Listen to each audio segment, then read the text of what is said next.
Actually మీరు corporate life నుంచి వచ్చారు కాబట్టి జనరల్గానే ఎనీ బ్రాండింగ్ స్ట్రాటజీస్లో వీటిలో ఏం చెప్తారంటే ఒక CEO మారినా లేకపోతే ఒక కంపెనీ టేక్ ఓవర్ ఎవరు చేసినా కానీ ఫస్ట్ లోగో మార్చడము దాని ఎగ్జిస్టెన్స్ దానికి సంబంధించిన మేజర్ ఏవైతే ఉన్నాయో వాటిని మార్చే ప్రయత్నం చేస్తుంటారని అంటూ ఉంటారు. సో నేను దానికి రాష్ట్రానికి నేను కలపదలుచుకోలేదు, బట్ ఎస్ కొంత అట్లా కనబడుతుందని చెప్తున్నాను. ఇప్పుడు లైక్ ఎంబ్లం, తెలంగాణ ఎంబ్లంలో కాకతీయ తోరణాన్ని తీసివేశారు. ఓకే, అది ఇంకా పూర్తిగా రావాల్సింది ఉంది, ఇంకా మనం వెయిట్ చేద్దాం. ఎంబ్లెమ్ విషయంలో ఒకటి. 2, తెలంగాణ గీతం ఏదైతే జయ జయ హే తెలంగాణ ఆ గీతం ఉంది, ఆ గీతాన్ని కూడా కొంచెం మార్పులు చేర్పులు చేయడం జరిగింది. 3rd, TSని కాస్త TGని చేశారు. అంటే జస్ట్ TS అక్షరం మారింది కదా అనుకోవడం లేదు, మొత్తం మారింది. చెప్తాను చూడండి. ఇప్పుడు విగ్రహం ఇందులో జరుగుతున్నది ఏంటి అంటే తెలంగాణ ఒక పొలిటికల్ వ్యవహారంగా మారిపోయింది. అంటే ఇప్పుడు భారత పతాకమే కానివ్వండి, మన సింహాల ఇదే కానివ్వండి, అశోక చక్రమే కానివ్వండి, ఇవన్నిటినీ వచ్చిన పార్టీలలా మార్చుకుంటూ పోతే అసలు భారత్కే ఐడెంటిటీ ఉండదు కదండి. అవును, భారత్కే ఐడెంటిటీ ఉండదు కదా. సో భారత్ యొక్క ఐడెంటిటీ కేవలం పొలిటికల్ అన్న టైప్లో అయిపోయింది కదా.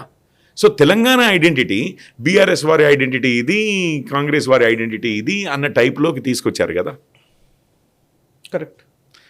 మీరు ఇంతకుముందు అన్నట్టుగా కార్పొరేట్ వరల్డ్లో నుంచి వచ్చారు, కొత్త CEO వస్తే నేను అనేది ఏంటంటే కొత్త CEO వచ్చినా పాత CEO అయినా కానీ ఏమైనా ఇన్సెక్యూరిటీస్ ఉండి పాతవారిది, మీకు ఇంకొకటి అసలు హిస్టారికల్గా కూడా చెప్తాను, ఉంటే తప్పించి ఒక ఐడెంటిటీ, బ్రాండ్ ఐడెంటిటీలో ఫస్ట్ థింగ్ ఏంటంటే కన్సిస్టెన్సీ. లేకపోతే మీ టార్గెట్ మార్కెట్ ఏదైతే ఉంటుందో, అంటే మీ కన్జ్యూమర్స్ ఎవరైతే ఉంటారో వారు కన్ఫ్యూజ్ అవుతూ పోతూ ఉంటారు. ఐకనిక్ యాపిల్ ఉంది, ఇంకా అట్లా ఉండిపోద్ది. ఏదో చిన్న మైనర్ వేరియేషన్స్ ఉండొచ్చు కానీ యాపిల్ లోగో చూడంగానే గుర్తుపడతారు ఎవరైనా కానీ. కరెక్ట్. అట్లాంటివి తరతరాలు కూడా ప్రిజర్వ్ చేసుకుంటూ వస్తారండి. ఏదైనా మైనర్ వేరియేషన్స్ చేస్తారు కానీ తరతరాలుగా ప్రిజర్వ్ చేసుకుంటూ వస్తారు. లేకపోతే రోజుకో కొత్త బ్రాండ్ లోగో తీసుకొచ్చారనుకోండి, మీ లోగోని గుర్తుపట్టేవారే ఉండరు. అది అందులో రూల్ నెంబర్ 1 బ్రాండ్ కన్సిస్టెన్సీ అనేది. సరే, ఇంకొకటి ఏంటి అంటే మన పాలకులకు ఇది ఉన్నదే. మీరు ఈ మెడివల్ పీరియడ్ అంటారు, మధ్యకాలం అనుకోండి, మధ్యయుగం, అంత మధ్యయుగం నుంచి మీకు ఒక రాజు వెళ్తాడు, ఇంకో రాజు వస్తాడు. ఎస్పెషల్లీ ఇది నార్త్ ఇండియాలో. అంతకుముందు ఏలిన వారి మొత్తం నామరూపాలు లేకుండా చేస్తారు, విధ్వంసం చేస్తారు. మళ్ళీ వీరి పేరు మీద ఒక కొత్తది కట్టడం కడతారు. మళ్ళీ దాన్ని వచ్చిన వాడు నెక్స్ట్ వాడి ముద్ర వేసుకోవాలని విధ్వంసం చేస్తారు. ఇవి ఒకటే కాదు, ఈ సైకాలజీ మీకు కేవలం అంతకుముందు ఉన్న రాజుదే కాదు, మీకు దేశంలో ఈరోజు కూడా మిగిలిపోయిన కొన్ని పదుల వేల గుర్తులు ఉన్నాయి. అంతకుముందు ఉన్న వారు గౌరవించిన గుళ్ళు ధ్వంసం అయిపోయాయి కదా ఎన్నో, రామజన్మభూమి దగ్గర నుంచి కూడా.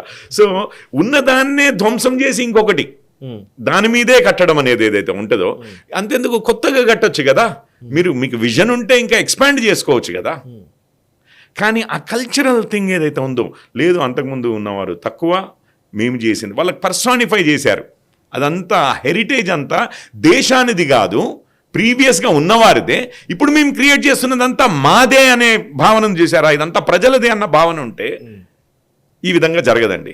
సో ఈ వీడియో మీకు నచ్చినట్టయితే లైక్ చేయండి, 10 మందికి షేర్ చేయండి. అలాగే కామెంట్ల రూపంలో మీ అభిప్రాయాలను మాతో పంచుకోండి. Nationalist hub group of channels ను సబ్స్క్రైబ్ చేసుకుని తెలుగునాట జాతీయవాద జర్నలిజాన్ని ప్రోత్సహించండి. ఈ వీడియో కింద ఉన్న బెల్ ఐకాన్ పై క్లిక్ చేయడం మర్చిపోవద్దు.